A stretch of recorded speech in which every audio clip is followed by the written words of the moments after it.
राम राम, जय श्री राम। आप सबके बहुत बहुत स्वागत है, बहुत बहुत अभिनंदन है। आज आप सबके लिए एक प्यारा सा गीत लेके आए हैं। ताला दई के चाबी लेके घर आयो बालमा, आने आयो बालमा।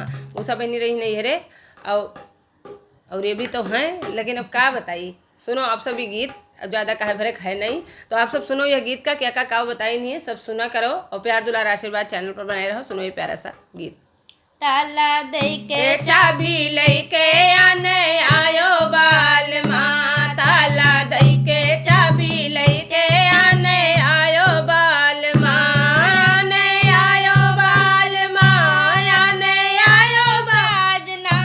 ताला दई के चाबी लेके आने आयो बालमा, ताला मम्मी पर भरोसा हमें नाही बालमा, तोरे मम्मी पर भरोसा हमें नाही साजना, हमें नाही सालमा, हमें नाही साजना, तोरे मम्मी पर भरोसा हमें नाही बालमा, तोरे खई है घर लूटई है घर घर घूमी है बालमा, वो तो खई है या लूटई है, घर घर घूमी है बालमा, घर घर घूमी है बालमा, घर घर घूमी है साजना, वो तो खई है घर लूटई है, घर घर घूमी है बालमा, ताला दई के चाबी लेके आने आयो बालमा, ताला दई के चाबी लेके आने आयो बालमा, तोहरे भाभी पर भरोसा हमें नाही बालमा, तोरे भाभी पे भरोसा हमें नाही साजना, हमें नाही साजना, हमें नाही बालमा, तोरे भाभी पर भरोसा हमें नाही बालमा, वो तो खई है या मोटई है या अलग होई है बालमा, वो तो खई है या मोटई है या अलग होई है बालमा, या अलग होई है बालमा, की अलग होई है साजना, वो तो खई है या मोटई है या अलग होई है अलमा। ताला दई के चाबी लेके आने आयो बालमा, ताला दई के चाबी लेके आने आयो बालमा, तोहरे भैया पर भरोसा हमें नाही बालमा, छोटे देवरा पर भरोसा हमें नाही बालमा, हमें नाही बालमा, हमका नाही साजना, छोटे देवरा पर भरोसा हमें नाही बालमा,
मेयर हुआ था भैया।